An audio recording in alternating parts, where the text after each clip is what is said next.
Okay, so what will I be covering today? As I indicated, I've already had to chop out some of what I had hoped to cover today because there was just so much to cover that I couldn't realistically do it in the time allowed. So what I've chosen to do is actually spend more time on some new Google Analytics features we've added and less time on Power BI, which is a very powerful but complicated program, and I'm going to be giving you an introduction to Power BI instead of anything in depth, and I'm going to go quite in depth into how you can do some really amazing integration between Google Analytics and the CIOC application and get some great reporting out of that. I'm going to talk about basically third-party or external tools for doing statistics. So this is not a session about the reports in CIOC. That'll be another session another time. This is about how to get data from any of the various CIOC applications out into other tools and do reporting in those third-party tools. I'm quickly going to give a little refresher on our weblog analytics. I think everyone's pretty familiar, so I won't spend a lot of time, but I'm going to talk about what it is and why that reporting is important.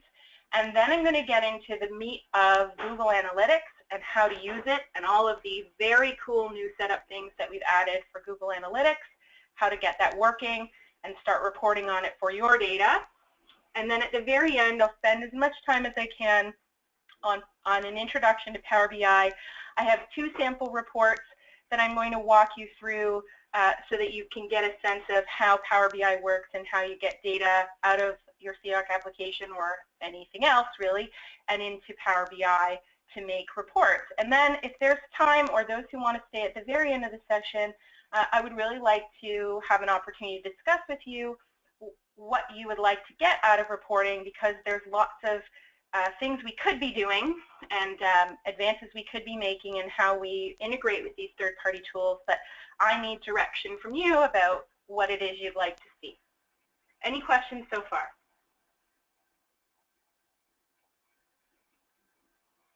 Okay, so here are the areas that I said I was going to go over again. We're going to start with the weblog analytics, then our detailed overview of Google Analytics. We'll talk about how to get data out of your CIOC applications, and then the intro to Power BI.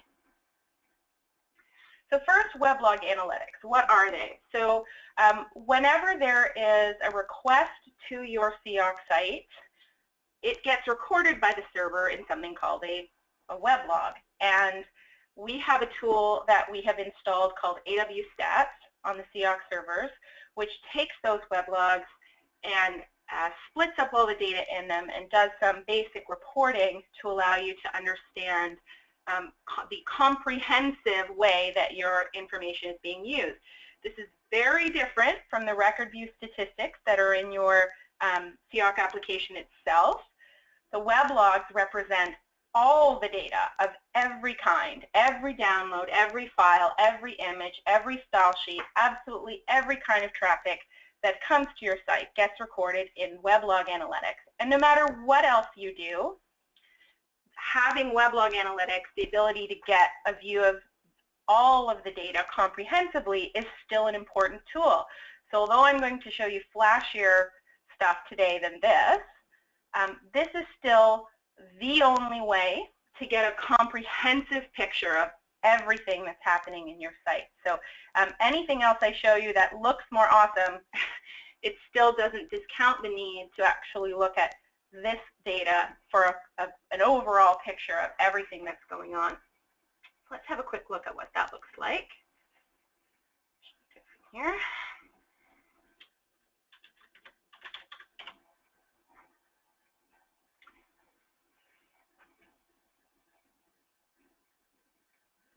In order to get access to your weblogs, you have to have a password that's always provided to whoever the official contact is for your hosted application. So there's one person that's assigned to your account for your CIOC database, and they are the only person we give this password to. So if you don't have it, you can get in touch with me, and we'll make sure that the password gets out to the person who needs it. Now, there's also the ability to set up additional weblog stats. Some people do this if they have a third-party client and that client wants their own statistics. So for a fee, you can have any one domain name separated out from the rest of the traffic and get separate reports just on that one domain name, or a small set of domain names that get their own report area. So they'll be collected in the original location still, but also there will be a separate place just for, say, one domain name that's separate from everything else. So the stats that are kept here are, as I said, the only comprehensive view that we have of it. So it will show all of the pages, all of the hits, all the bandwidth, all that information, completely independent of whether the user has opted in or other things I'll warn you about later with other kinds of metrics you can get. Because this is the server itself saying someone asked for something, you know you're capturing all of it. But the reports are pretty high level. So you can get a sense of what country the visitor was from. You can get a sense of, obviously, the time of day of the year, the overall number of pages. The tool we use, AWStats, also does a pretty good job of guessing between human beings and not human beings. So obviously a portion of your traffic isn't by people. It's by search engines and bots and crawlers and non-humans. And the AWStats has both a list of known crawlers, and it looks at the behavior of how a particular visitor interacts with your site. And if they do certain things, then they are obviously not human. So human beings don't view 1,000 pages in a row, one after each other, every 2 or 3 seconds. That's not something a human being does. And so it's easy to tell that that visitor is not a person, and therefore filter them out. And so when you're looking at your statistics, you'll see viewed traffic and not viewed traffic. Viewed traffic is what the weblog tool thought was a human being, and the not viewed is what it thought was not a human being. So if we look here at the number of pages, we can see proportionately that there's a huge amount of traffic that comes that's not by people compared to the amount that's done by actual human beings. And it's important to know that not all your traffic is real people. This is a much better indicator than using the search engine filter in the CIOC stats tool that's in your software. We're actually going to take that out because the list of search engines is so old and it's so hard to keep it up to date that we can't really give you accurate statistics there. So this, on the other hand, is much more reliable because it uses overall behavior on the site to make a determination. So this is a much better way to determine proportionately how much of your traffic is real versus not real. You can get some pretty interesting things out of this basic tool, like knowing, who's downloading exports out of the database. This is the only way you can get that kind of information out of your site. That there's no other tool that's going to give you that kind of information. It'll give you a pretty broad breadth of operating systems, browsers, search engines it thinks people came from, the addresses that people were visiting, so the host name, all kinds of basic information. It does have a little bit of information about what people might have been searching at a search engine to find you, but it's mixed. But it's pretty nice overall.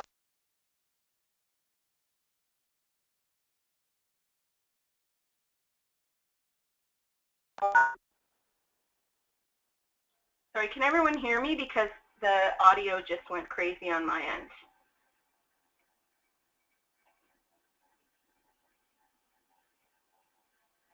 If you can hear me, can you raise your hand just so that I know the audio is working again?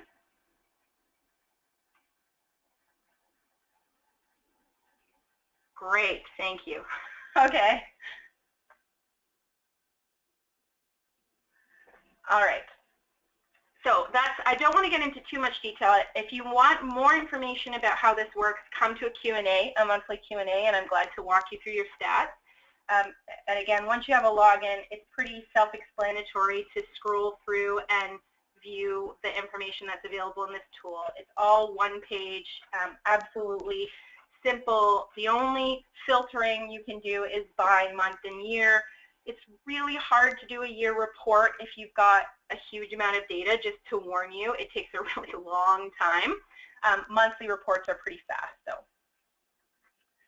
Okay, so that's all I'm going to say on the weblog analytics for the moment. I think I have a question, so just let me check my list of questions here. No, we're good.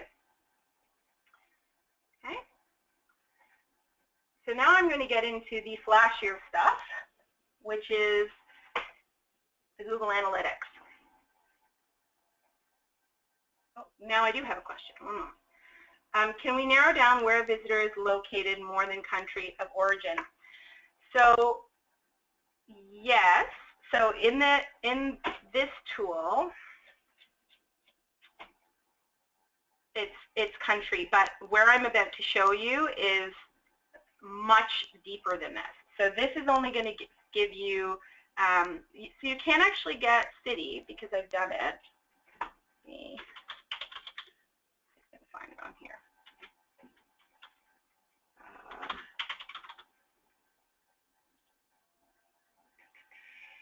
Cities, here we go. So on that, I just clicked on the left for anyone who didn't see it. I'm going to zoom in. I can't zoom in. I clicked on the left under who, I clicked cities. But it's supremely basic traffic, or basic information, right? It's hits and the percent of the total traffic, really, really basic. And this is an estimation, so it's not always accurate. I live in Burlington, for example, and in this kind of a report on various sites, they often think I'm in Oakville because I'm on the border, and so it's a toss-up whether a tool like this would think I was in Oakville or in Burlington. So be aware that it's general. It's not 100% accurate at this level. In order to get really, really accurate reporting on geolocation of IP addresses, you have to pay to get an updated list that gets maintained. Free lists like this tend to be at a higher level, so they provide good information and it's free, but it's not going to be as accurate as a paid list that will let you go down often to postal code.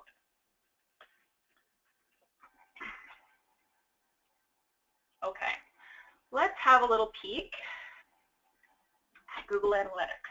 So first I'm going to show you some cool stuff, and then we're going to show you how to do it.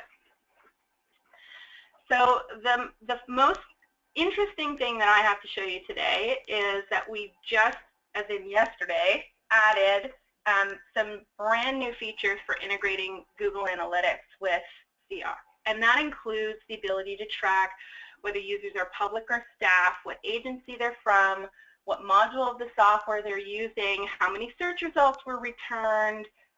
Really, really cool stuff. So have a quick look. This is most of the CIOC users' data that I've been collecting for about 5 weeks in preparation for this session. It's also really useful for me to understand site performance and other things. So this is a very big overview of everybody's data for about, this is the last month, but I have about 6 weeks of data. So this is my dashboard that I've created. I'm going to show you how to create something similar for yourself. My dashboard shows me a breakdown of city, how many page views users, the language of record that someone was trying to access, the language of the page, the domain names they were using to access. I can see the number of users per day over the period of time. I can see everybody works really hard on Monday, and on Friday they just want to go home. And we can see the device type, so we can see such a huge proportion now of our traffic is mobile device. It's almost 50%. And in fact, I've done reports on here that show that after hours, it's more than 50%. So when people go home, they're not on their desktop anymore, and most of the traffic to the sites is actually on a mobile device and not on the desktop. Not surprising. You can create a map And this can be zoomed in to your particular region, so you could zoom it in just to Ontario or just to your city to get a sense of where people are visiting from. And I've also got here a list of the different browsers that are accessing the site. So this is my overview. I'm now going to switch to just the last 2 days so that I can show you some of the brand new metrics. And I'm going to switch to my little agency dashboard that I put together. So this is just yesterday's data and today's, and it's not even all of yesterday's or all of today's.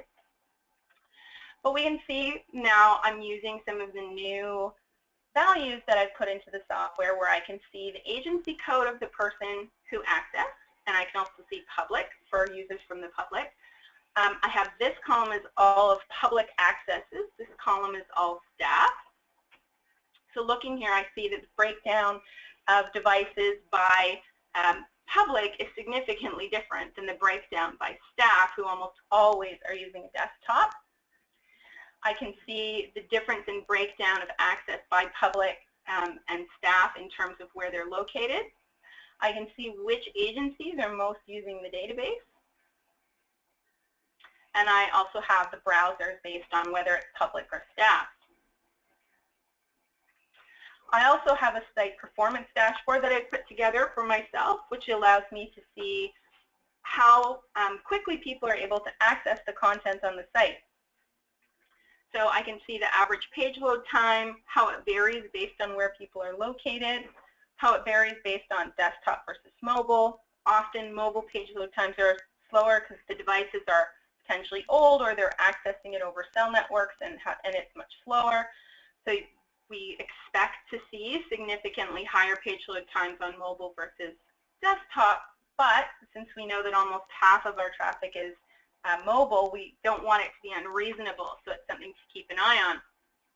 I can also see how page load time varies between new visitors and returning, because the first page you visit often has a lot more to download than other pages you visit after that. So this kind of metric is more useful for someone like me who wants to monitor the technical health of the site versus some of the other ones I just showed you that are more useful to someone who wants to see what people are actually doing in their site. One of the other things that you can set up is site search. I've only set this up as of very late yesterday, so I have almost no data, but we can have a quick look at what this data does for us.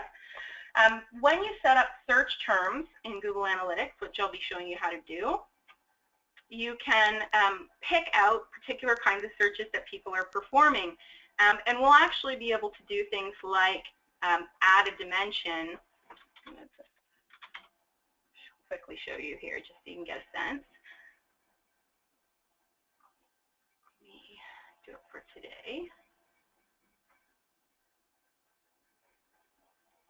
I've only got this in for today. So I can see not just what were people searching, but how many results did they return when they did that search. And so I can then pick out things like, well, when are people getting no results and what were they trying to search for at the time, or how often do people only get 1 or 2 results. I can do that kind of search using Google Analytics and understand how people are interacting with the software. I also often get questions from people like, do people really use browse by organization, or are people really using browse by taxonomy, or other questions of guesses people are trying to make about how people are using their site. But you don't actually have to guess. If you make good use of a tool like this, you can know exactly how people are interacting with your site.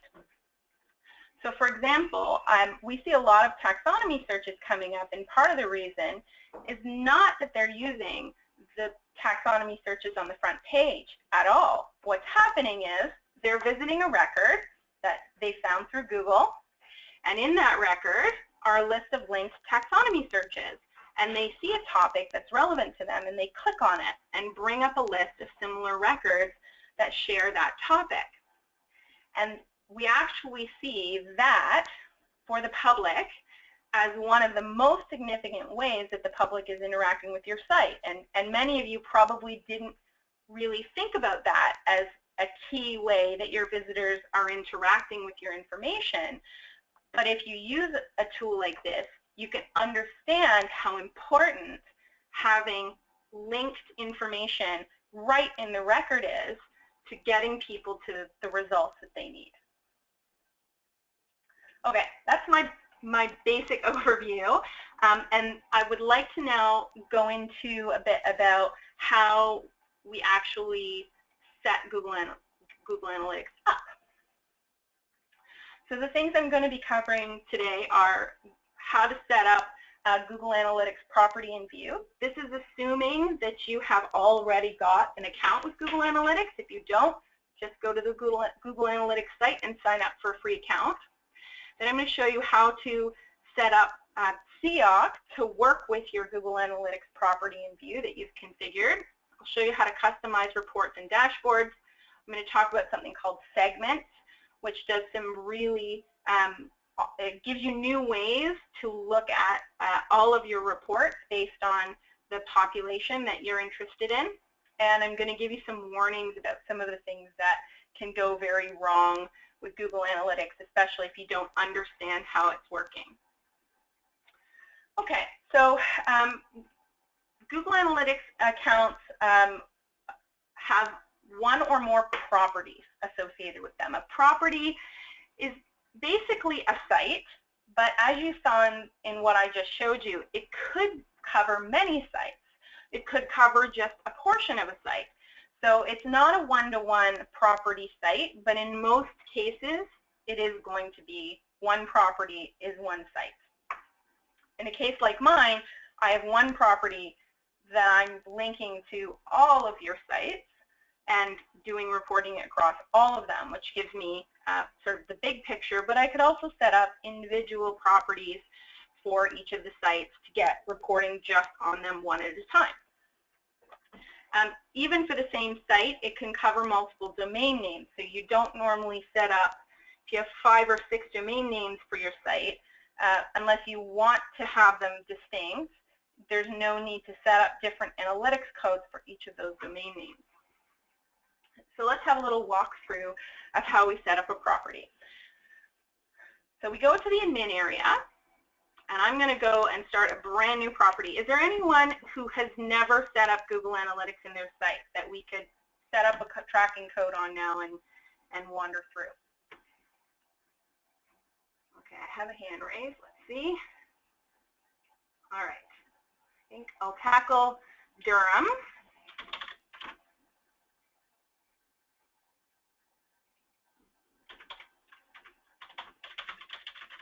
And obviously, you'll want to replace anything you do here with your own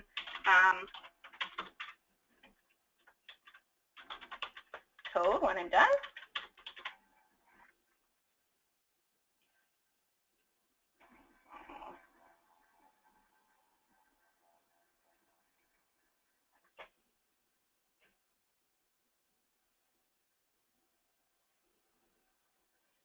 Okay.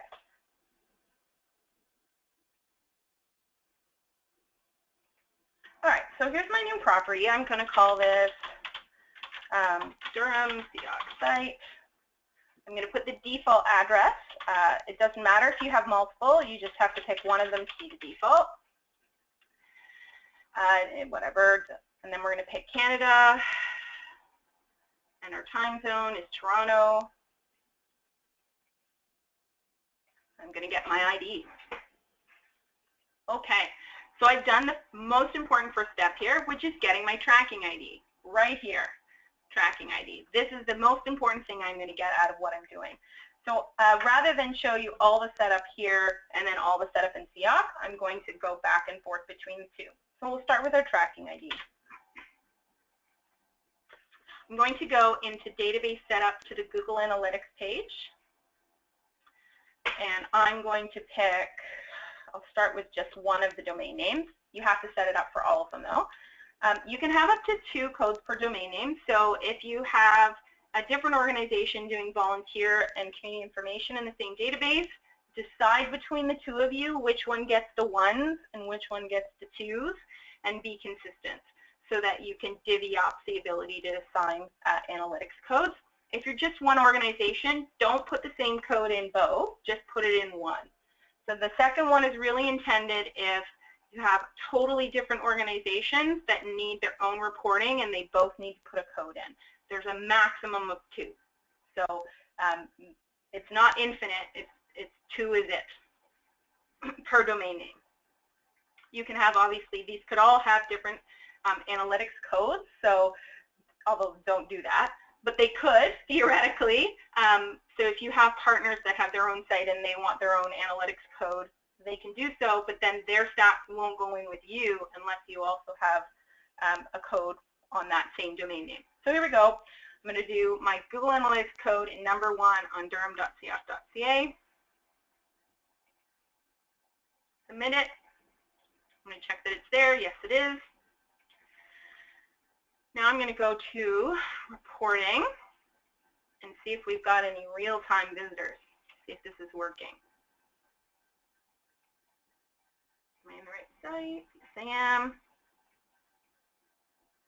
Real-time overview. 1 person is currently on the site on that domain name. Now, that's because most of the visitors to that site actually use a different domain name. Here we go. So let's get a bit more traffic.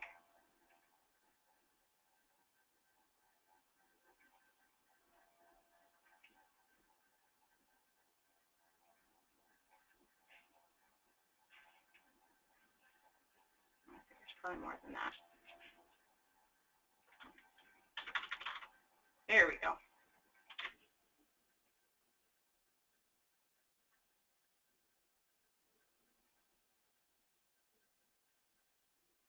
Now we're starting to get a few more. Okay. So we know it's working because we're starting to get traffic coming in. So that's our sign that we've configured this correctly. I'm going to go back to the admin area, and we're going to set up some additional properties.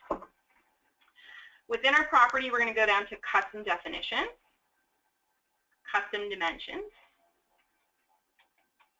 Zoom in so you can see what I'm doing.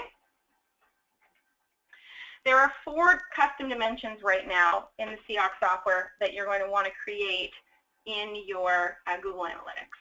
So the first is agency. Leave it at hit. It's given me a number. This number is really important. So I have to copy this number back into CIOC.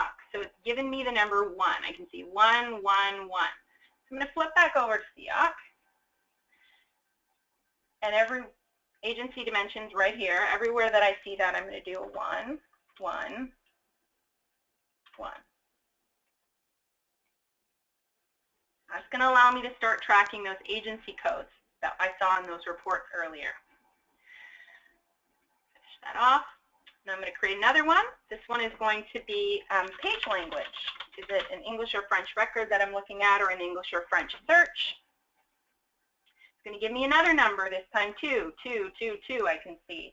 So I'll go back to CIOC again. Language is the second one. So all the way along, I'm going to do 2, 2, 2. It's not always going to be 1, 2. If you set up other dimensions, the numbers could be out of order. That's why we can't count on it being 1, 2, 3, 4. If you set them up in order, 1, 2, 3, 4, that's what you'll get. But it's important to copy the number as you see it for the dimension. So agency, page language.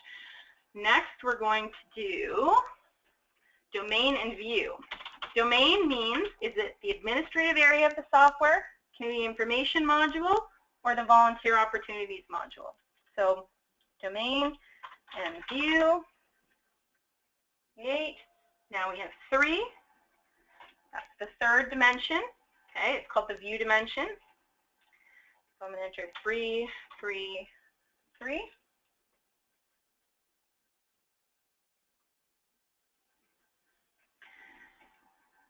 And there's a 4th one, and that's results count. Doesn't matter what you name them, so I could name it, you know, butterflies, and that doesn't matter. It's all about the number that's assigned to me, but I want to make sure that I give it a name here that reflects the meaning in CIOC so that I can do something useful with that information. So it doesn't have to be named exactly what I'm typing here. That doesn't matter. Name it whatever makes sense to you.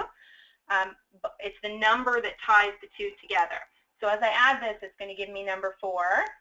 And the fact that I'm putting 4 then into results count dimension is what ties those two things together, not the name. The name is irrelevant. Okay, so I've done all of my dimensions set up now. So I have 1, 2, 3, 4 dimensions. We may add more in the future. But for now, these are the 4 that are available. So agency is your agency code or the word public if you're not logged in. Page language is going to send what we call the culture code. So ENCA, English Canada, or FRCA, French Canada. Domain and view is going to send either the word or GBL, global, for the administrative area of the software, CIC for the community information area of the software, VOL for the volunteer area of the software. In the volunteer and the community information, it also sends the view number. So it will say CIC-4, vol-12, so that you can actually query based on a specific view that people are accessing in the software, or just based on whether it's community information or volunteer. That's dimensions. Any questions about the setup part? I know I'm sure you have questions about what you can do with it, but does anyone have any questions about the setup of the dimensions and the tracking code? Okay. We've got one more setup thing to do here, and this one involves some tough decisions because you're allowed to set up search criteria or search parameters for your site, but you're only allowed to set up 5. So this is where it starts to get tricky because you're starting to have to make decisions about what it is you actually want to track. So in your view settings, so again, I'm going to do that again so everyone can see. So last time I was in the property and I picked custom dimensions. This time I'm in the view, which it creates an initial one for you called all website data. And I'm going to view settings. Okay, so the last one was a property setting. This is a view setting. Scroll down to the bottom. And we have site search settings. I'm going to turn it on. I can provide up to 5 search parameters that I want to track. If you want to track both volunteer and community information, the key will actually be to create separate views, one of which tracks CIC and one of which tracks the volunteers, so that you can do more than one. But for now, I'm just going to show you how to enter in the query parameters. Again, maximum of 5. What is a query parameter? So when I do a search in CIOC, let's say I'm going to do keywords. There are a bunch of things that appear in the web address up at the top. These are your query parameters. We support well more than 100 of them. And so the fact that you can only pick 5 means you need to focus on the ones that you are most concerned with monitoring because you can't track them all. So for the community information side, the ones that I would recommend would be F-terms, which is the keywords that someone enters.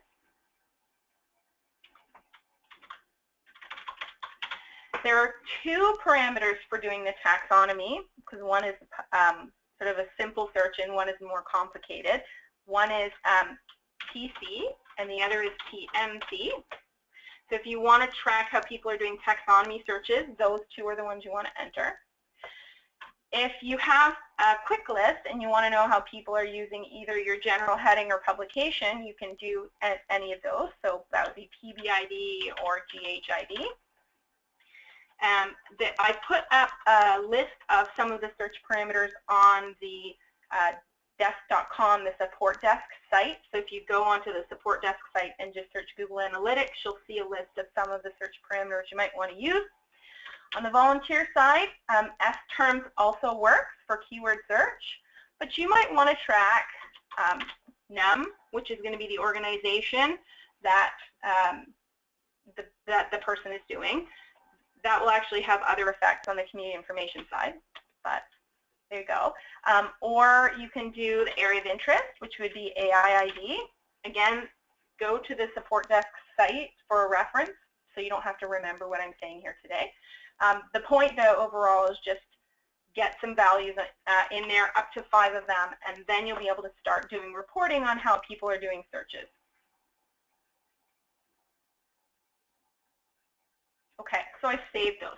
So now, from this point forward, it's going to start looking for those parameters when it receives a request, or when it receives a tracking request from the site, and we'll log these, and you can begin reporting on them from that point forward.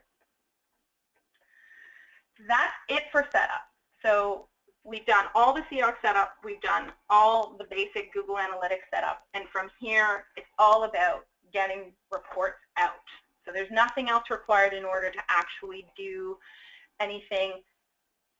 Here we go. See our real time now, it's caught up. We've got some real data flowing here. So 17 people right at this very moment are using one of those addresses that we assigned. Again, I didn't fill them all out for that site, so it's not capturing all the traffic yet. But of the 3 that I assigned, 17 people are currently on this site at this moment. I can see what they're visiting. You may or may not be able to see it flashing green and red.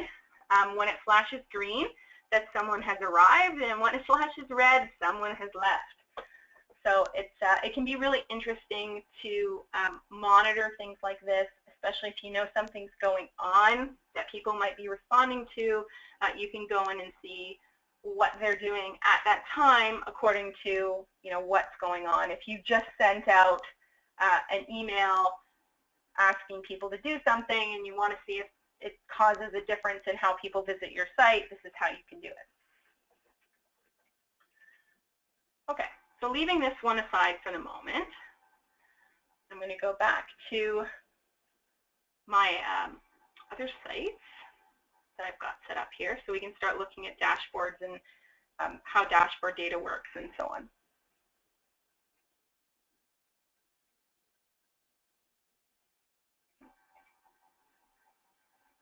Okay, so this is, again, everything that we just covered. We've got putting in your tracking ID in your 4 dimensions. This presentation will also be available for download. And we've got, now we're going to cover actually creating dashboards, customizing them, looking at reports, and all of that sort of thing. So I created 3 dashboards for myself. Let's create a brand new dashboard. So there are a whole gallery of sort of pre-done dashboards that people have created for themselves. And you might be able to find one that's a good place to start. So I can look in the gallery and just pick some random. Some of these are very business oriented, so be aware that a lot of the things for the business oriented Google Analytics make no sense for you. You're not doing conversions. You are not doing counts of page value, which is how much money that page makes you, and all these things that are really about business. So don't be worried about removing things that have no relevance to you. I'm just going to leave that out. I'd rather do my own. I'll do my own dashboard instead. There are a gallery there if you want to try and do a gallery. I'm going to do a.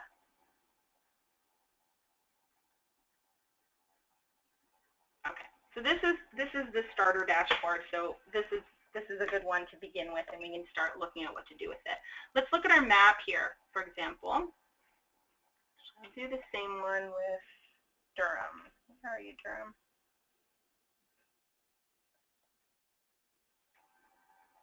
Here's your default dashboard. This is a view of the world, which is completely useless. I'm going to change the date to today, so we actually have some data in it. It takes some time, so one of the things to be aware of is if you are just starting out, it's going to take time to accumulate enough information to get meaningful reports out. Even if you've been accumulating Google Analytics for a while, but you never set it up properly, or you want to add all of the new metrics to it, understand that that only applies moving forward. So you can't go back and recapture things that weren't set up properly to begin with. So understand and maybe write down when you make changes to Google Analytics so you can make reports accurate. If I tried to do a report on searching and I've only set up searching last night, then if I do this month, the last 30 days, I'm going to get completely bizarre statistics because for the majority of that time, I didn't have that feature turned on. So you can zoom in to a particular country on the map if you want to have something like that on your dashboard.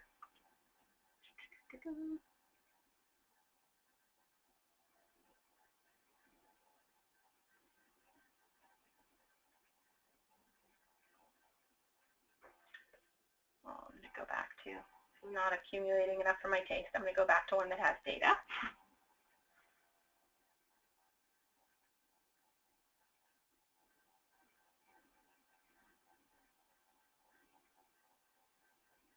Okay, so let's say I want to do, this dashboard is really great, but I really only want to see statistics for the volunteer software.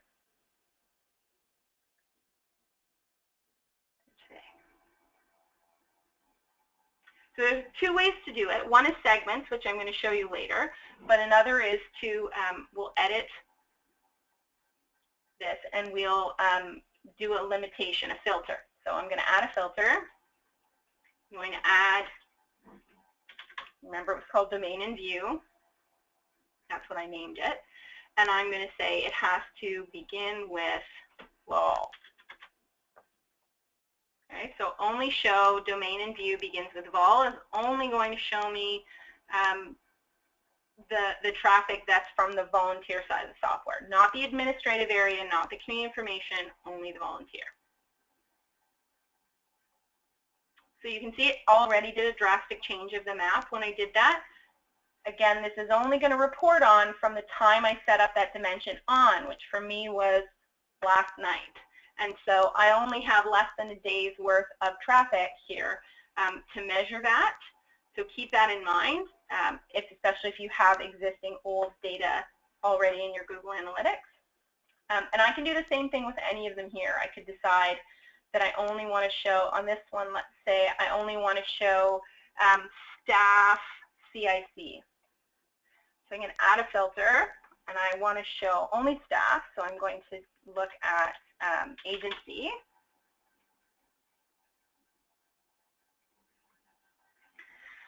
So there's a funny little trick to getting only staff.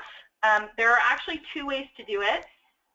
If you're starting a brand new Google Analytics account from scratch and you don't have any old data that's not going to have the agency setting, then this is really easy because all I have to do is say don't show agency is public. Easy. Okay, so this is where I don't have to worry about old data that I have that doesn't have any agency information. If you have a combination of information that has the agency and doesn't because you've been using Google Analytics for a while, there's a trickier way to do it. Again, you'll be able to find the information on this on the support desk, so don't worry if you look at what I'm about to show you and you're horrified. There's something called a regular expression that allows you to do a pattern match. And what I'm going to do here is only match something that has 3 letters. So the way that I do that is I say starts with the little caret, a caret being the little kind of up arrowy thing. I'll try and zoom in. And then I'm going to do A to Z, meaning any letter. Open curly brace 3 is exactly 3 of them, and $ is that's the end. So again, don't be freaked out by this because you'll be able to get a reference for it on the support desk. But all this is saying is, here's the beginning, exactly 3 letters, and here's the end. So that's going to match agency that has exactly 3 letters. Now I'm going to add another filter because I only want to show the community information side. So I'm going to do domain, begins with CIC. I could get to the level of saying I wanted a specific view. So let's say I want to make a dashboard for a special view that I've created for a partner, and their view is 46. So what I would do is only show domain and view exactly matching CIC-46. And then all of my reporting is only for that view. And in this case, I'm just going to do it begins with CIC, which is going to give me all of the community information side.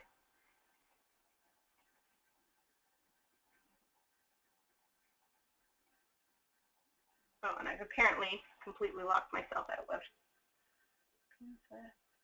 that 3. Oh, this has to say regular expression. That's better.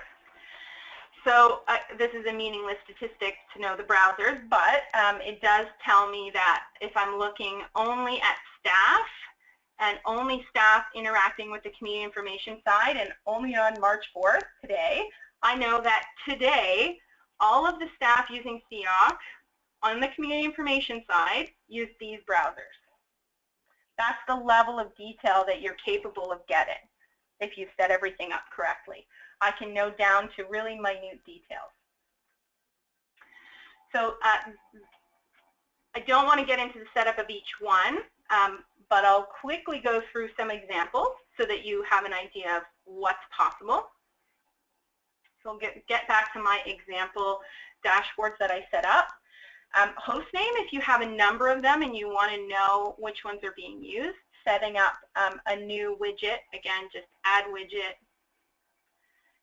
We're going to do, we'll do a table so that you can see what that, by looking at it, that was a table. So new widget, I'll call this, whatever, it doesn't matter, Apple. And I'm going to display host name, and I can say how many page views, how many users, how many hits. I can decide what I want to summarize here. So I already had on the other one, I had, I think, page views and users. I could say instead that I want to do sessions with search. So this is a really odd one. If you've set up search, it will tell you what percentage of people who visit your site are using your search feature. So not Google, they arrive on your site, how many of them actually go to your search page and use it or pull up a set of search results.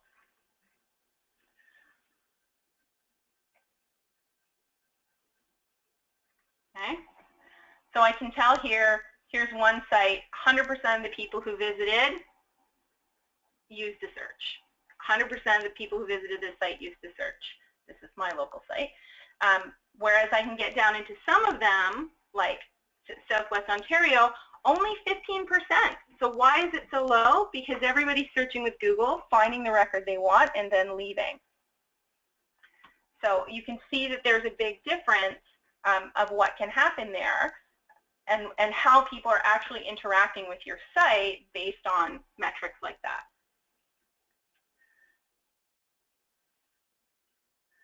All right. Is there any of these that you would particularly like to see me set up so you can see it happen?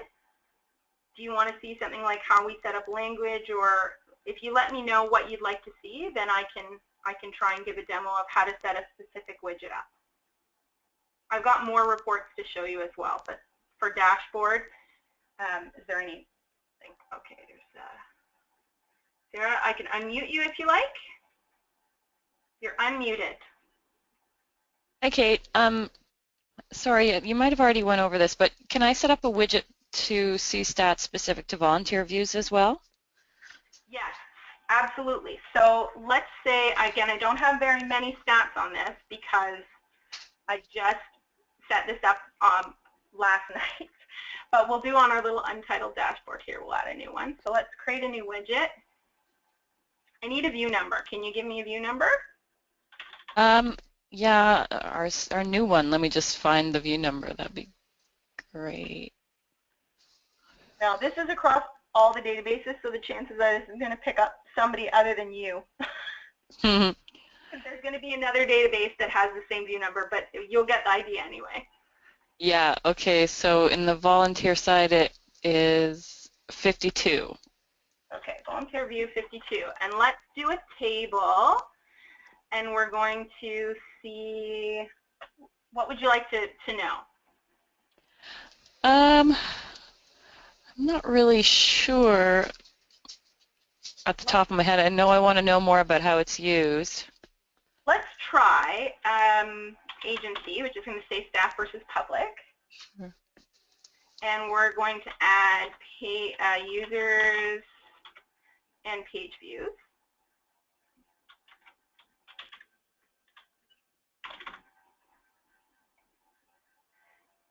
And then we need to add a filter. We're going to only show domain and view exactly matching vol 52.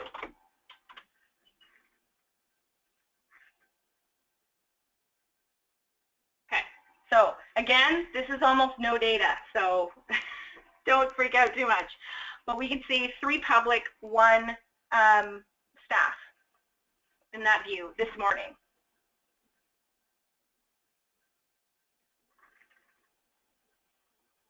For an example. Is that? Yeah, and then what about how they're using, like how they get to their final results? So are they searching, or are they using all those widgets that we set up to find their results? So you would, I haven't configured the search terms, so you would have to set up one of these that had the particular terms that you have available there. There's also something called users flow, which I'm going to show you later. Some of these are hard for me to show because this is everybody's data, so you are going to get a very different experience looking at a single site versus me having everybody's data blocked together here. But I will show you both users flow and also how to look deeper into your search terms. I was going to go next and kind of explain what all of these side reports are. Someone had asked about doing the community. So that's available both as a dashboard item, and there's a whole section just on location. So in terms of dashboard, you can see I've got one here that's done by city. This can be done, I'm going to add a new one. Now this is everybody's data, so I get a different perspective on it. I can do one by region or by city. So let's say I'm going to do region. Region is going to be province in this case. So let's have a look at the number of users by region.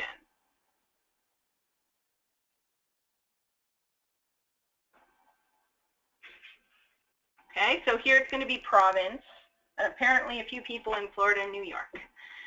That's just today. So this is today's statistics. We've had 11,000 users from Ontario, 1,200 from Quebec, 700 from Manitoba, and so on. Okay. If I want to drill down further, I can change, instead of doing region, I can do city.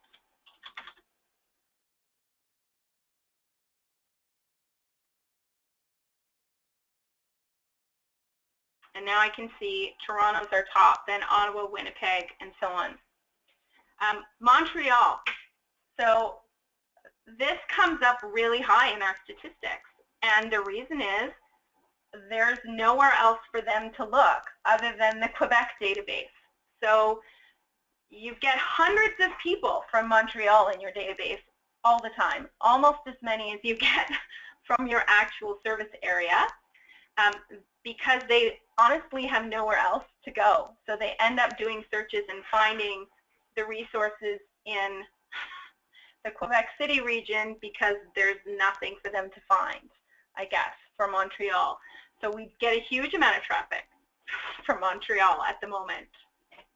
And you will find that you're going to end up with people outside of your area, for sure. That's really normal, especially if you list services that are federal or provincial. You're going to find that you end up with all kinds of traffic that's not actually local. One of our databases for the longest time was the #1 hit on Google for British passport because they had British passport office records, and so they got traffic from all over the world to that record because it happened to be a really, really high hit on Google for searching for British passport. So you should expect that you're going to get a kind of an odd variety of traffic, but if you find that there isn't a close correlation between your traffic and your service area, then that's something to be concerned about. I've never seen that happen. So in every statistics I've seen of people's databases, there's a very close correlation between your service area and the actual traffic that you're getting. I think the exception is probably this Montreal, but I know why that's happening. So it's not unexpected because I understand why this is happening. But usually it's very close. Your region and your service region and the traffic you get tend to be really close. Now, I'm going to get into a bit about how this traffic is different from the web logs later, but one of the things to note is only people who have JavaScript turned on and only people who haven't blocked Google Analytics are going to be measured here. And some of them will be browsing privately, or there's all kinds of ways where you don't get a complete picture of this information. And so it's important to note that the numbers are never going to line up. So your total amount of traffic is never going to be the full addition of, you know, all of the cities, for example, because the reports can only use the information that they have. So never expect the numbers to add up as though they were puzzle pieces that all fit together. And that's true of everywhere in Google Analytics. You can't just do the math where you sum up the users in the cities and expect to get the total. That's not the way that Google works. It's about getting an overall sense or an impression of how your service is working. It's not about hard numbers because you're just not going to get that out of this tool.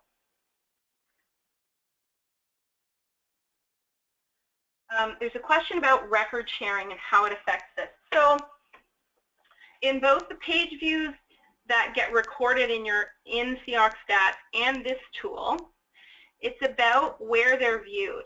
So if someone has shared a record to you in your database, if that record is viewed in your database, then you get that statistic, not them. So it's the Google Analytics code going to be about the database that's displaying the record. So for instance, if you're sharing your records to 10 other agencies in their databases and they're showing them in views that you don't have access to, you don't know. Like, you have no idea how those are being used or what the impact is of that unless they choose to show it to you. So someone had asked, for instance, about whether there's a way to get record owner information into the mix here. And the answer is absolutely. There's up to 20 dimensions that can be kept in Google Analytics. I've started us off with 4. And understand, this is so brand new that I just added it for the purpose of today, so that when we did this session, I would have tools to give to you to do interesting things. So this is brand new, and we may add more dimensions, and we may decide, because someone really needs to know who owns the record and whose records are, you know, getting what kind of traffic, that we want to include that statistic because it would allow you to share back to your partners how their records are being used. But we have a tool for that right now because your in-database statistics already tell you your usage based on who owns the record. You can't, however, combine it with obviously all of this other information, especially the location of the user and all of the things that you're really only getting here. So we could add those things. We could add record owner as one of the things that we send as data to Google Analytics to be able to do reporting on them. But we would need to understand what the goal was and what it would look like on the other end, what the reports would look like when that happened, to see if it makes sense to do it. And really, there's no way around the fact that if you want people you share records to, if you want to know how their records are being used, you're dependent on them sharing back to you at the moment. I suppose theoretically, we could build a feature where your Google Analytics code got added if it was your record. That is not an impossible feature for us to add to the software, where if you share a record, your Google Analytics code travels with it, and you get hit. We could do that. We don't right now.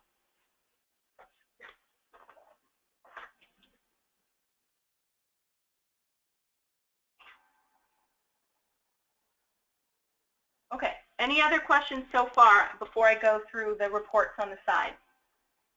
I know there is a ton of stuff to go through here, but I have a lot I want to cover. Okay, so I'm going to skip some of the things on the side. I'm going to focus on the four main ones I'm going to focus on are going to be real-time audience acquisition and behavior. I'm not going to get into every setting of each one. So you saw real-time earlier. Real-time is mainly entertainment, as far as I'm concerned, because you don't tend to have events that you're responding to. But if you did, so if you had a disaster in your area and you wanted to see if that was currently increasing traffic to your site or changing the way that people were visiting your site, real-time could be useful under those conditions. But generally speaking, I use real-time as a periodic check-in to see if the number of people on the site are what I'm expecting for that time of day, because it tells me that the sites are healthy and things are doing well. It doesn't tend to be something that you are going to use for any real purpose, but it's there if you want it. You can tell where people are coming from at any given time. So right now we have 288 people across most of the CIOC databases that we host. Almost all of them are from Canada. We can drill in a little farther, so I can click into Canada and I can see where they're coming from in terms of cities. Okay, so most of them are coming from Toronto and Ottawa and so on. I can see where they're coming from, so how did they get there? A lot of them, and this tends to be really consistent. So Google obviously is the #1 place that we get traffic from by a huge margin.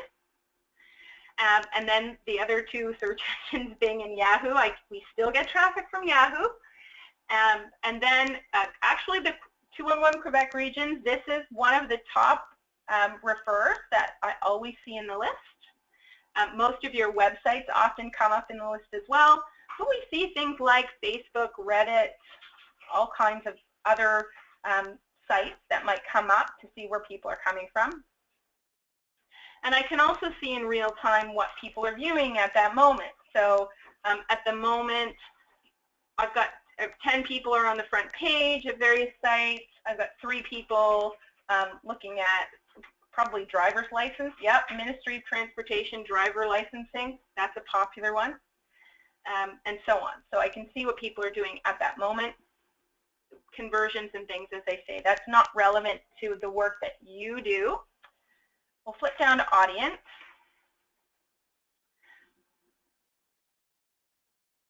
So I do not track demographics. And because of the nature of your sites, I would definitely not recommend that any of you turn on demographics features in Google Analytics. There's a level of consent required to start tracking demographics that I think pushes the boundaries of the relationship you want to have with the visitors to your site on a site like this. So although it's there, I won't be going into it, and I don't recommend that you turn on those features. I won't even show you how to do it because it's not really something that's appropriate for this kind of site. But we do have access to some information about our audience. So we know, for instance, where they're located. Language is the language of their browser. So language doesn't really tell you necessarily what the language of that person is, but it may be useful to you if you want to look at it. So for location, it starts at the country level, but you can zoom in and zoom in and zoom in at various levels to get the resolution that makes sense for you. So I can click down to city. At any time I can isolate to a particular city. So if I wanted to be specific about where they were coming from, I could do that. But I can also add dimensions on top of this. So I can look and add domain.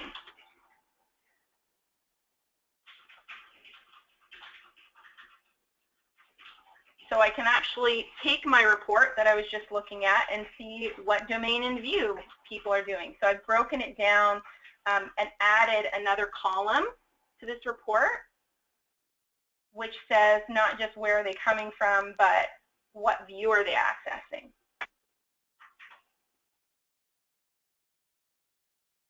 Everywhere in Google Analytics, it defaults to 10, but you can show a lot more if you don't want to page through over and over again. So I can see here what are my most popular views, what are people accessing, and where are they coming from when they do that. I can then zoom into the city level, and I can do the same thing. I can add, maybe this time I want to add agency.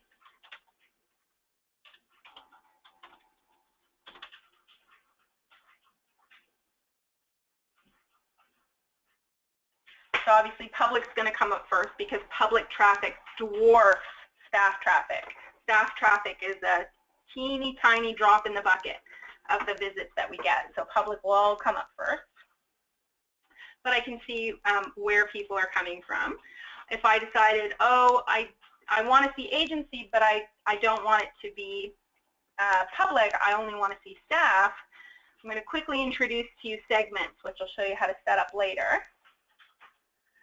I've got segments set up already for staff, so I can break it down. Staff public.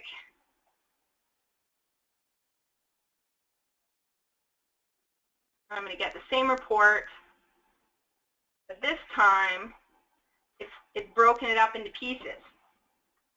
So I'm getting the same report I just had, except now it's going to break it down. I'm going to remove this secondary agency. Instead I don't even want that, but I've got the same report, but then it gets broken down by each of the segments that I did. So I can see the difference between the number of users that were staff and the number that were public for each of the areas. So in Winnipeg, of the visitors today, 2 were staff and 628 were public. From the visitors from Montreal, 0 were staff, which makes sense because we don't have a member in Montreal, and 486 were public, and so on.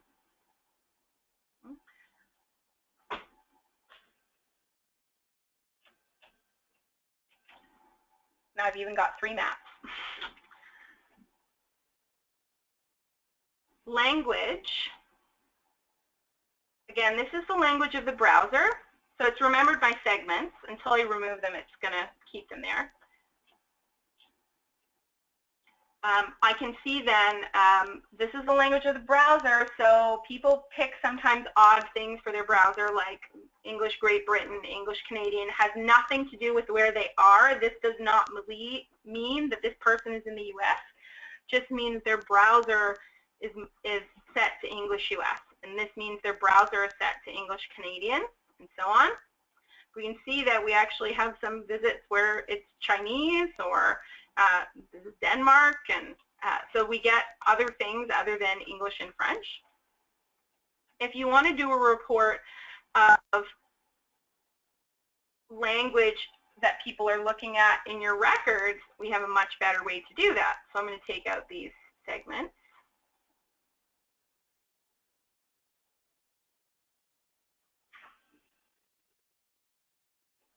Go back to having all. And this time I'm going to add page language.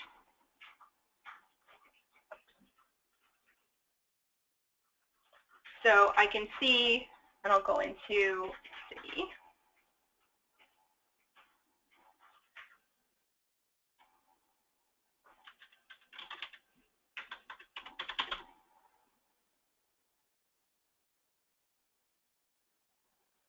So these are all English, for example. Even in Montreal, the hits are in English.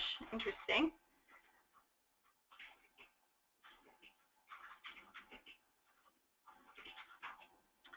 But I can see when I get to Quebec City, French.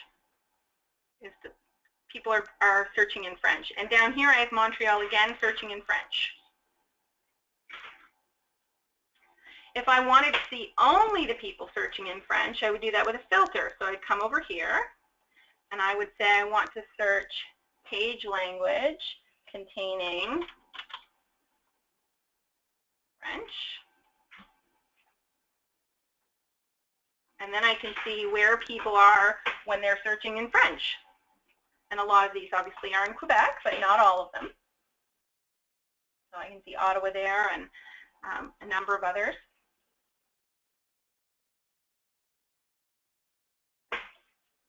Even Cambridge. There we go, Fredericton.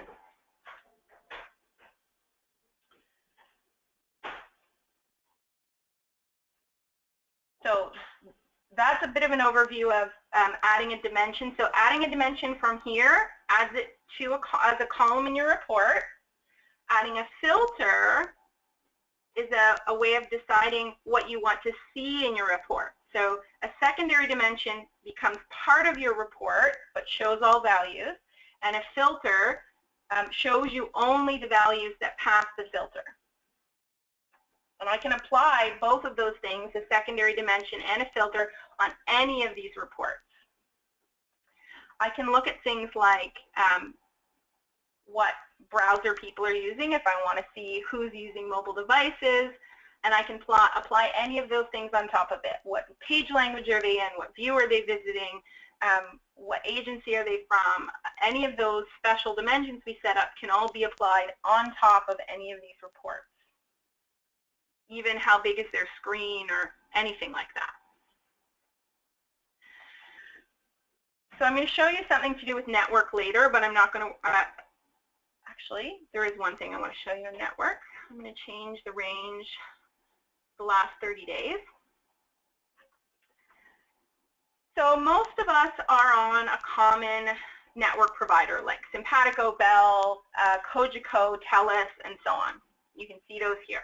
So these are some really common providers. But many of these very large organizations have their own network name.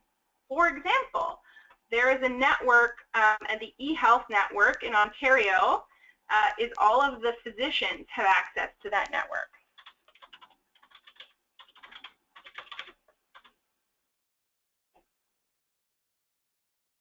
So we can tell, for example, that in the last 30 days, we had, here's the number, where's the total number of users? Sessions. Okay, so we had 4,500 searches by doctors in their offices. Isn't that a cool metric that you just wouldn't have known you could find out? Another one that has their own network is going to be Legal Aid.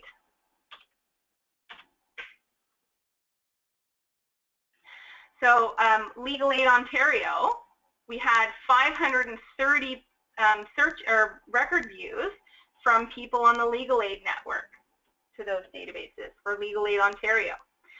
So browsing through the networks, it's not the first thing anyone would think of to look at, but it can give you some pretty interesting insights into who is using your site that you wouldn't otherwise have. I'll be coming back here later to talk about host names, but this will do for now. So that's audience.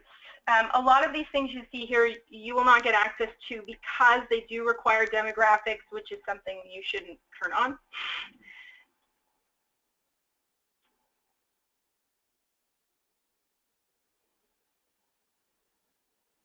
User flow, take this with a grain of salt, but this can tell you how people are flowing through your site. You can pick a dimension, so I could pick agency.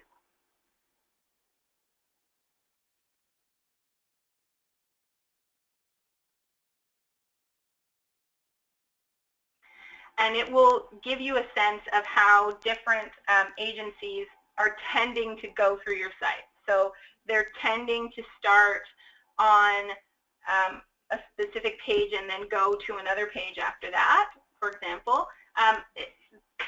On big sites like yours, this can be really hard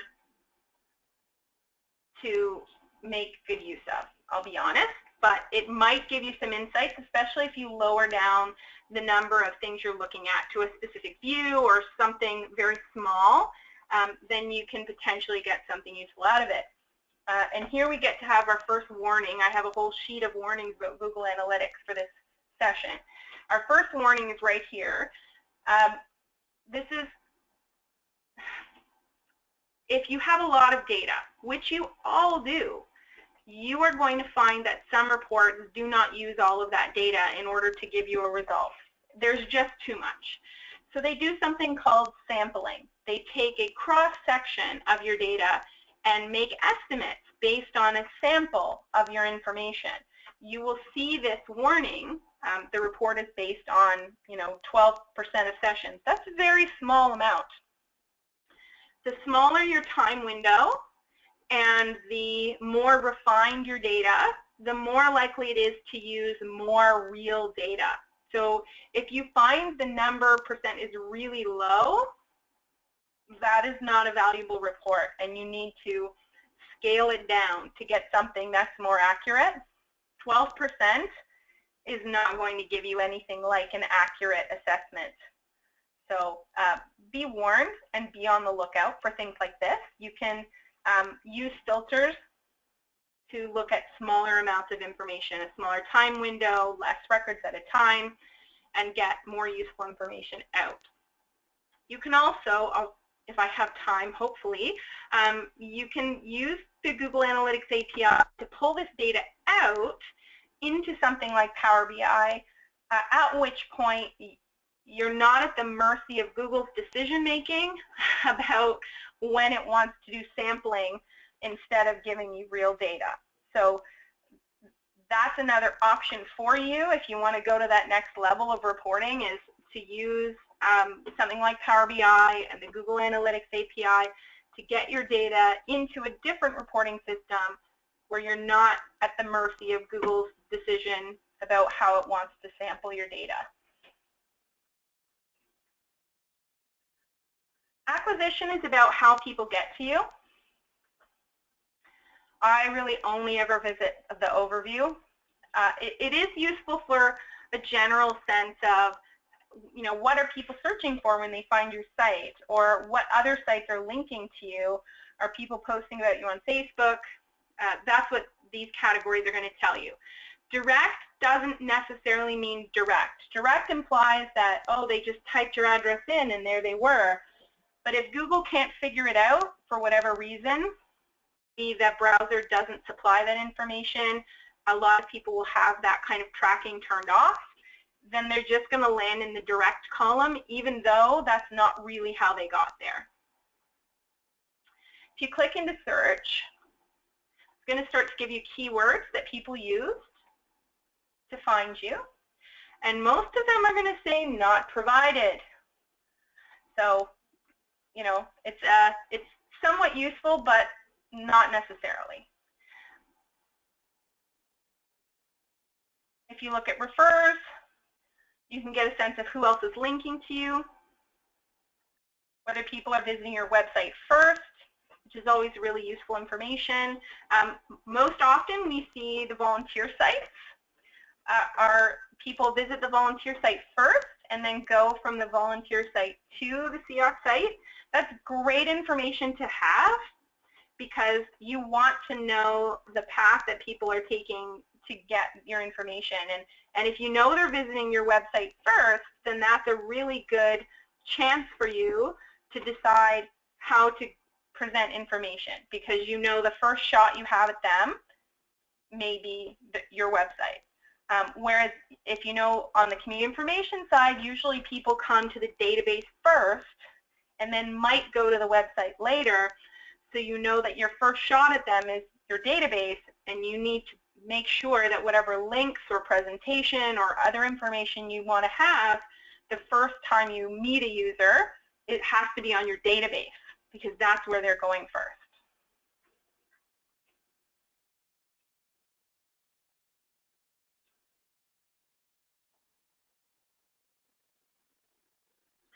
So behavior tells you what people are actually doing on your site. So this is where you can get access to the search terms that people are using, which pages they're visiting, all that kind of actual interaction with your site. Okay? It's going to show you all the top pages. You can get a full report to see what people are visiting. As you can see, we get a heck of a lot of traffic to our CIOC databases. So in the last 30 days, we've had 1,600. And again, this is a different number from what we saw in the weblogs. And that's because a lot of search engines and crawlers are never going to trigger a Google Analytics hit. So this automatically pre-screens out a huge number of non-person traffic. So by using this as opposed to weblogs, you're getting more real traffic measured than the weblogs. The problem is if they've got JavaScript turned off, it's like they never existed. So this does not actually have all the visitors because some of the people who visited these sites had JavaScript turned off, never got Google Analytics, and so Google Analytics has no idea that they visited the site. So be aware of that. It's a fantastic tool. It does not have 100% of the traffic. It only has a portion. Still, as you can tell, this compared to the weblog, you can do much more interesting things with this. So it is still a really valuable tool, even though it doesn't have all of the traffic in it. For site search, I showed you this a little bit earlier. It's going to, I've only got a few searches because I just turned the feature on, but it does show you what people are using to search. It also tells us that not a lot of people actually use the search, especially on the community information side, because that's not how they find the site. They mostly find the site through Google, land on a record, and as we can see from this, then they click on something in the record. And they click on a taxonomy term in the record and bring up another list of similarly categorized records. That's mostly how people interact with the site, and that may not be at all how you thought people used your site. But we know that that's the reality of how people are actually interacting. Things like this are publication IDs, which I set up, and we have search terms. Okay, so that's my in Google Analytics overview. We've only got half an hour left, and I really want to give you a very short tour of where to get data out of your software in a few places and a bit about Power BI. Does anyone have any questions about what I've shown you so far?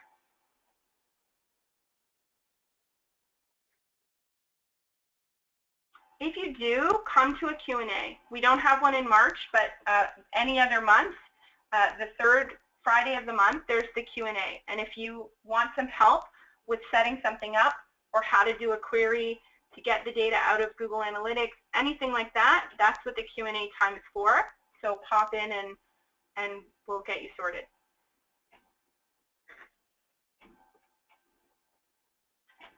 Okay.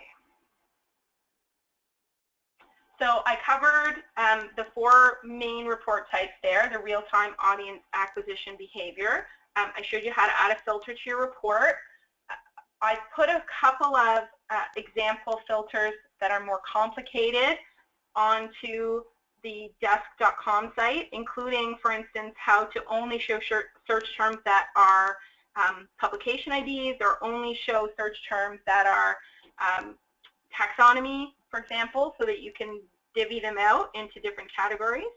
And I showed you how to add a dimension to your report by picking that secondary dimension from the drop-down. Segments. Oh, yes. So I showed you how to apply a segment to a report, but not how to set one up. So let me take a minute here and quickly show you how to set up a segment.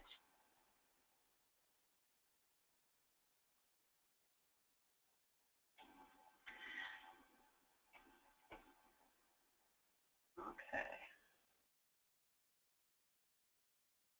So again, in the view setup, we're going to go to segments.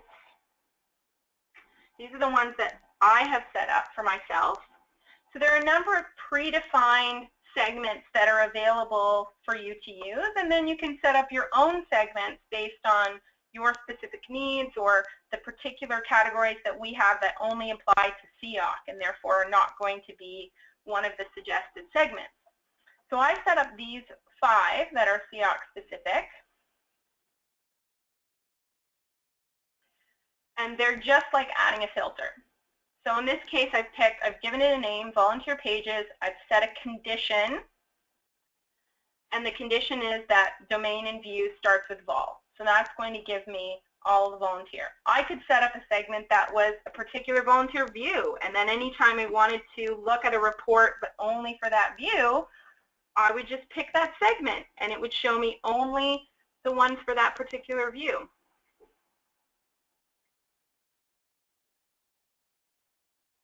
So we talked about community information pages and volunteer pages, but there is that third kind of page, which is all of the shared or administrative pages. That includes the login page. It includes any of the setup areas of the software. All of those visits are going to fall under the domain global, GBL. So I have a separate segment for those if I wanted to isolate those. I've set one up for staff and public. For staff, I used that funny little,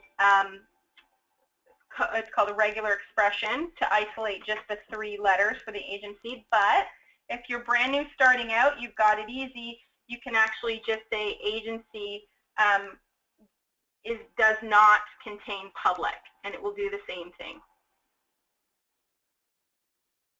Public visitor is easy because all you're doing is agency exactly matches public. And the community information page, domain and view, starts with CIC.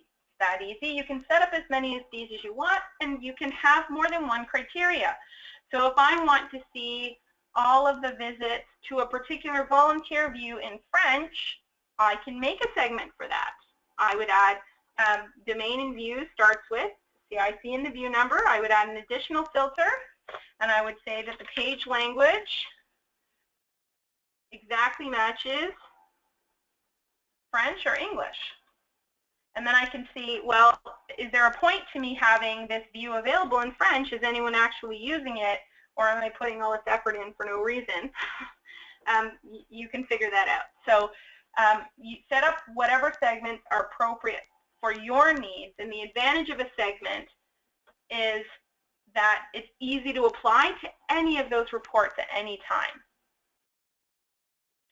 Again, there are predefined segments like what browser people are using or all kinds of very interesting, useful segments. And people have also created segments that they've shared with others that use common sort of built-in Google Analytics things to do. So you can browse the solutions gallery to pick a predefined one as well. So that's segments. And you can show more than one segment on any given report, as I showed earlier. I can add a couple of different segments and see them side by side, so I could compare 2 different views and see how the traffic was different between the 2 views, for example.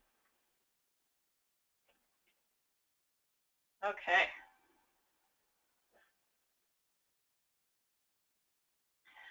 So the bad things. I think Google Analytics is wonderful, but there are some bad things. I've already warned you that you're not getting all the data. People can opt out, they can turn JavaScript off, they can do all kinds of things to not be seen by Google Analytics. So as long as you understand that it doesn't have all of the information, you can still get a huge amount of useful information out of the data, but don't claim that it covers everything. You need to know that it doesn't. The wording of some of the metrics is very odd. So if you want to start using one of Google's own metrics, like, let me find one that's weird. There's a search one I know is really weird. Okay, so search refinement. Do you know what search refinements mean? Even if you know what it means, you might not understand the subtleties of when Google decides something is a search refinement. Search refinement means I searched, but then I had to come back and I got another search result, which sometimes implies that I didn't find what I wanted the first time I searched. So if you don't understand how Google is deciding to give you that metric, you could misinterpret it. And there are some really odd ones, and there are many, many metrics. If you want to use a metric for something, do your research and find out what that metric means before you make a guess and make a wrong guess about what that actually means. Google has very good help. So if you want to know what average search depth means, you can, well, mouse over it as I'm doing here. But there's also there's help, like huge amounts of documentation that you can access to not just get the basic meaning, like I can get with search refinements, but the detail about how they make the decision, which might help you not make a bad choice explaining the data or reporting on the data. So another thing to be aware of is that the definition of what makes a user might not be what you expect. So it's possible to send a user ID as one of the things that we're giving to Google when someone accesses a page. But because that's personally identifiable information, you need to have specific terms of use that Google recommends, and you need to inform users that they're being tracked in this manner. And therefore, we have chosen not to set that up at this time. And that means that if I am using the site on my desktop and I go home and use it on my laptop or my phone, I'm suddenly 2 users or 3 users, because every device that I did that on is going to be a different user. And likewise, if a bunch of different people are using the same machine in the same session, they would appear as one user. So it's not necessarily a single person when it says user. It's pretty close. It's a good estimation, but you need to understand that it's not one-to-one. It's definitely possible for one person to show up as more than one user, especially if they use multiple devices. I warned you about the sampling. So each of you individually has fewer statistics than I'm looking at across all of you, and so it shouldn't be as bad of sampling as what I get, but look out for that yellow bar telling you that it's a sampled report. And if the sampling rate is really low, then you need to do a different report. The amount that you're trying to report on is not giving you good information.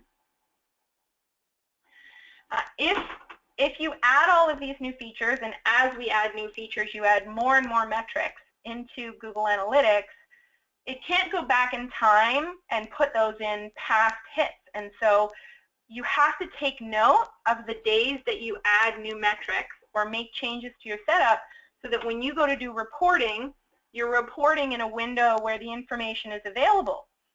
If I report across all of March, but I only added the metric on March 15th, then my numbers are going to be incorrect, because it's going to make it look like I had far less only because I only had it on for half the month. So if you make a major change to how you're collecting information, write it down, take a note, and then when you go to produce reports, you'll know the day on which you can begin reporting on that information.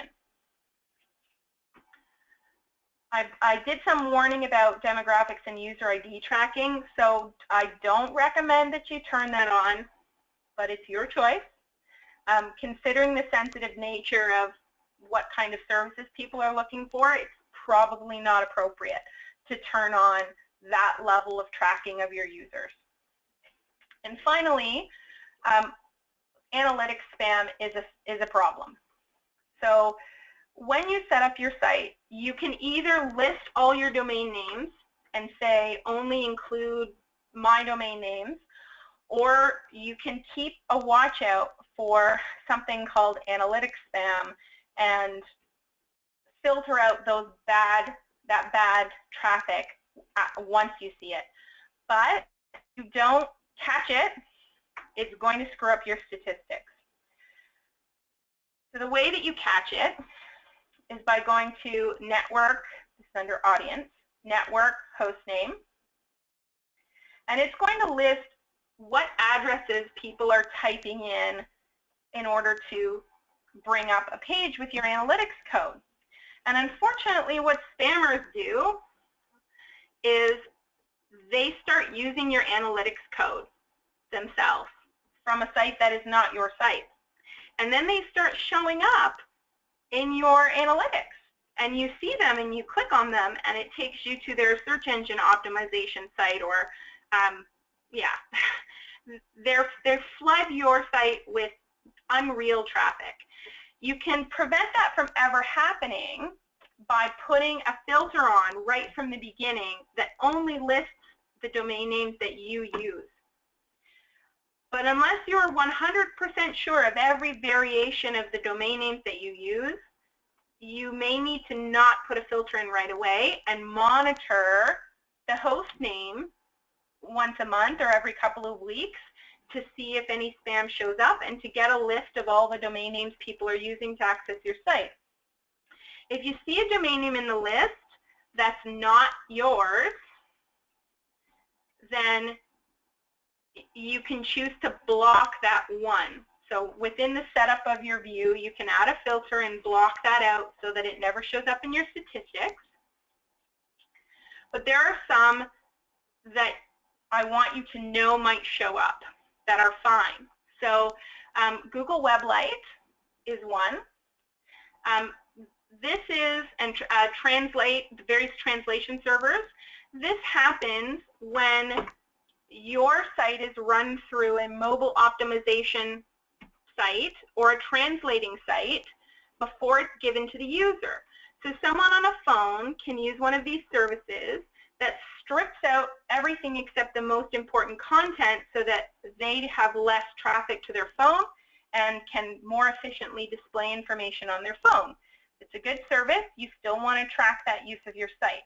If you disallow all the host names except the ones that you've decided can be used, then you'll never get that statistic. But I see something like this, Copyscape, and this is not good.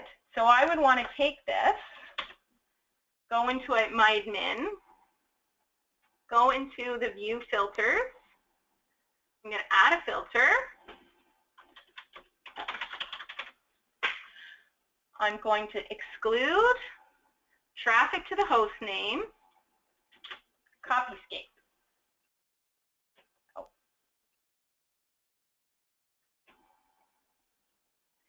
I will never ever get that in my stats again.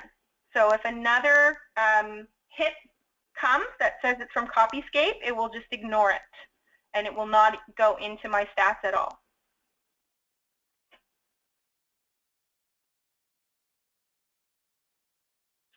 Okay, that's the end of Google Analytics for now. I have 15 minutes left. Given that I only have 15 minutes left, I'm going to skip getting the data out of your CIOC database for the moment. I'm going to go over to Power BI. I'm going to show you a couple of ways where I have used Access Downloads and Google Analytics data in Power BI to combine CIOC data out of your database with Google Analytics data. You can do the same thing with combining your client tracker data and your database data. There's all kinds of different ways you can mix and mash data from multiple places to get a new report. So a little about, and I'll have another session at a later time, and we'll try and cover the things I couldn't cover today. So Power BI has both a web version and a desktop version. I'm going to be showing you the web version today, or the desktop version today, but you can also go to app.powerbi.com to create an account for the web version and use the web version. If you use the desktop version, I'm going to give you a very important warning. You need to install the version that's the same as the version of Microsoft Office that you have installed. So if you have a 32-bit version of Microsoft Office, install the 32-bit version of Power BI. If you don't, you will not be able to bring Access data into your Power BI on your desktop. So then you'll have to uninstall and start all over again. So before you do it, find out what version of Office you have installed if you do. And if it's 32-bit, then you need to download the 32-bit version of Power BI. When you go to download it, it will give you both options of 32 and 64. And 64 is better in that it's more performant.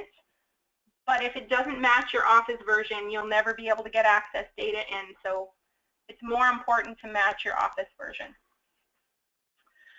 Okay, so bring up Power BI Desktop. It's free to download, and there is a free version of the online version as well.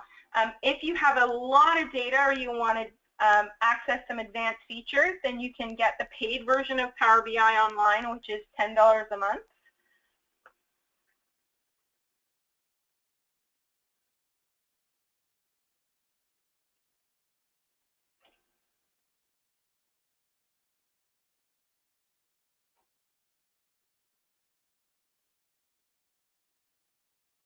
Okay, so I put together some really simple samples here.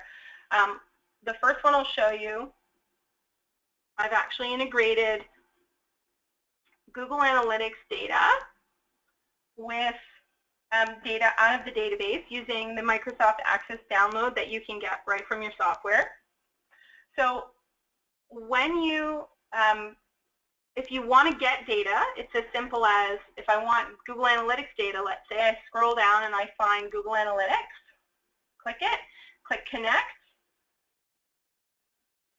If I've never done this before, it's going to ask me to log into Google Analytics. I've done it before, so it knows me.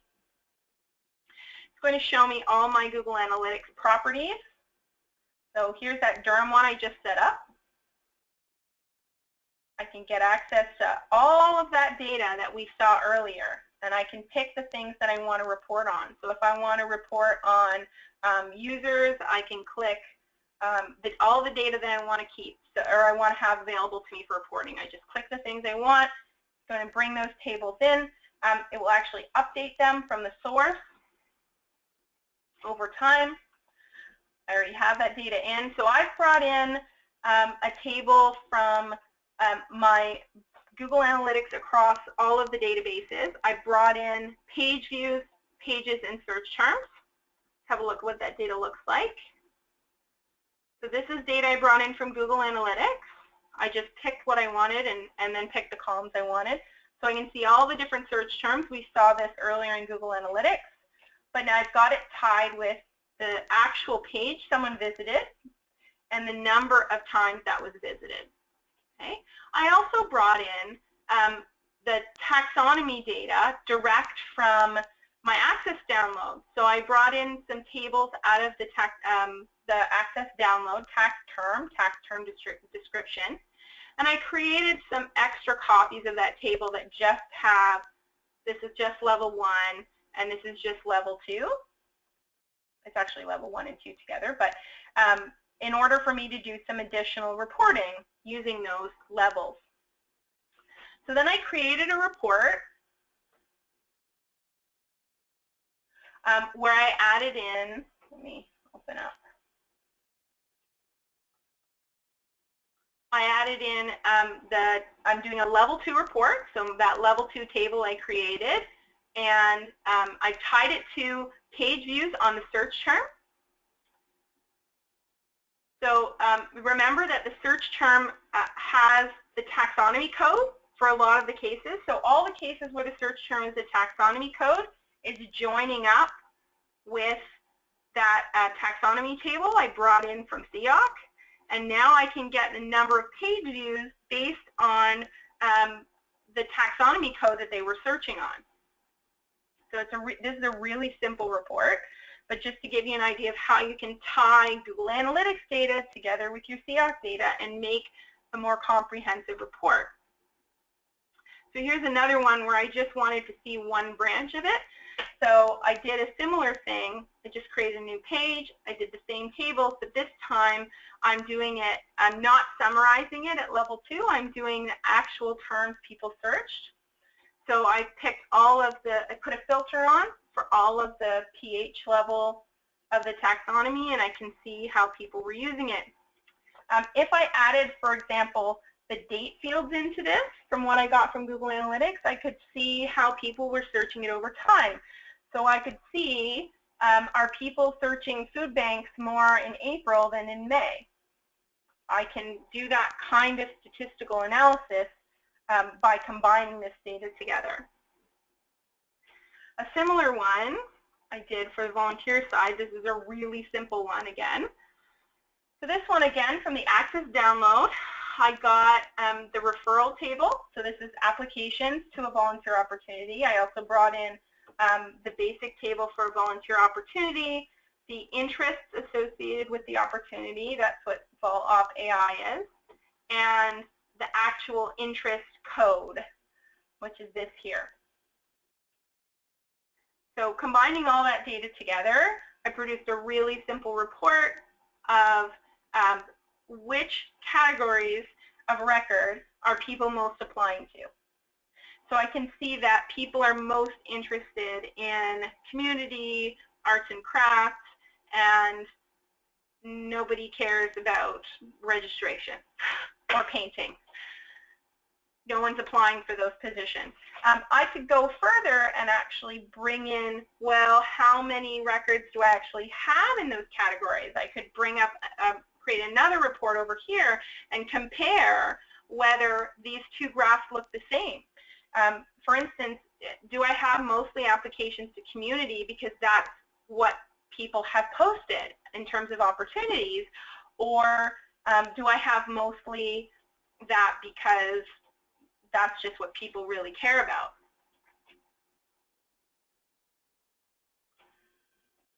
Okay, so with only 5 minutes left, I would have loved to get into a lot more detail about this, but again, we can have another session. I'd like to leave the last 5 minutes for specific questions. If anyone would like me to show something in particular, or has any questions about what I've shown so far.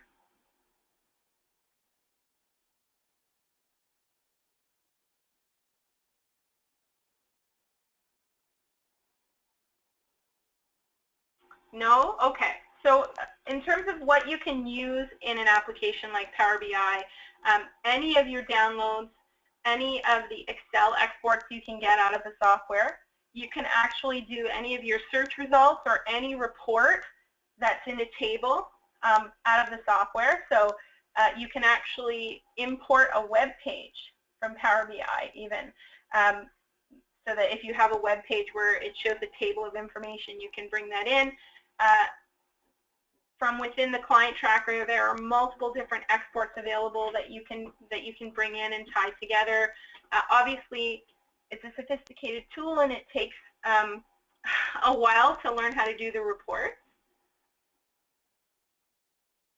How often are you importing data into Power BI from CIOC? So it depends. So you can import it as often as you want to for what you're trying to achieve. If you, say, are using Power BI Online and you hook it up to Google Analytics, I believe that automatically refreshes once a day. So you would set up your various reports, and you can do kind of a dashboard. I'll go into my Power BI Online. I've got at least Google Analytics set up in my Power BI. So here's my Power BI Online, and I've hooked it into my Google Analytics account, and I let it create a basic dashboard for me. So I didn't create this. This is just what was available with the Google Analytics content pack for Power BI Online, and it's going to automatically be refreshing this information on a regular basis for me. So I don't have to do anything. Every time I log in here, it has the latest data available. For data from that you have retrieved out of CIOC, you would decide how often you wanted to retrieve it. But your desktop, this thing, this workspace that you create, you don't have to redo that every time. It has a memory for how you created the reports and what you did to the data.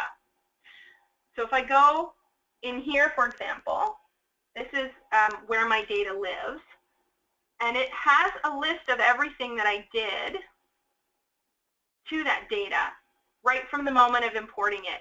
And it will repeat those steps when you update the data. So if I got this from my Access download, this one's from Halton. If I copy over that Access database with a new copy, so I want all of the latest referrals to come in and I want this report to be updated, I can overwrite that Access data and I can refresh it. And it will pull that data fresh out of that database for me, that updated database, and just redo all my reports. I don't have to do anything else. It just redoes them all.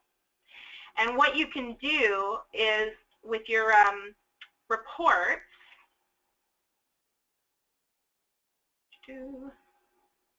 is create ones that are filtered based on year. So I can take one I've already created, I can duplicate it and change the year and have up here 2014, 2015, 2016, and have separate reports for each year. And all I'm doing is basically dumping in the new data as it's available. I'm not having to recreate those reports every time. I won't lie to you that this is not the most easy if you don't know anything about databases. And sort of the last point of my presentation today is really, we can do a ton of things next. And because there's so many things we could do, I would like to know what people want to do, because I can't sort of scattershot at a million different possibilities. We can, for instance, try and make some exports from the data that are already in really good shape for bringing into Power BI and doing specific kinds of reports. There are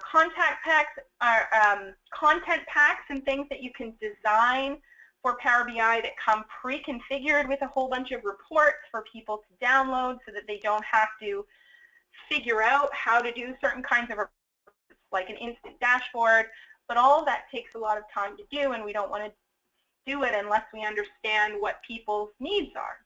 So a lot of this is going to come down to people telling me, I really would like to know X, so that we can start to make sure that you can get that information out as easily as possible. Because right now, yes, you could do all of this stuff, bring it into Power BI, just using your Microsoft Access downloads out of the client tracker and the online resources, and nothing else. If that's all you had, your Google Analytics and your Access downloads, you could get anything you want out of that data, but it would be a lot of work to do it. And you would have to invest a lot of time learning the tools.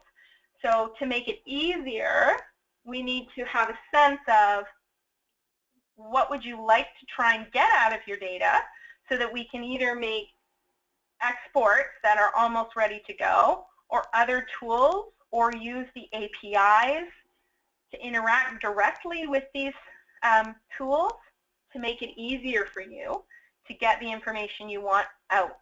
But mainly the point of today is to let you know what's possible so that you can start thinking about how you want to use that information.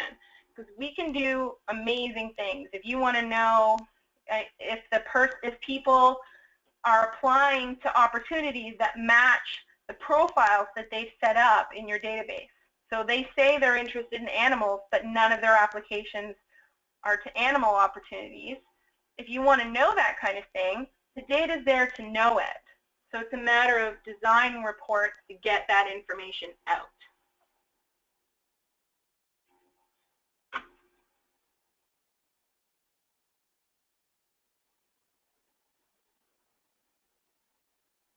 Okay, any questions? Any more questions? Okay, so I think I've dropped enough on you today. Our next Q&A is not until April, but if you've got any specific questions or having trouble setting up Google Analytics or anything like that, you can let me know. Obviously, I can't go in and help you configure reports at this point because it would take a long time to do that individually.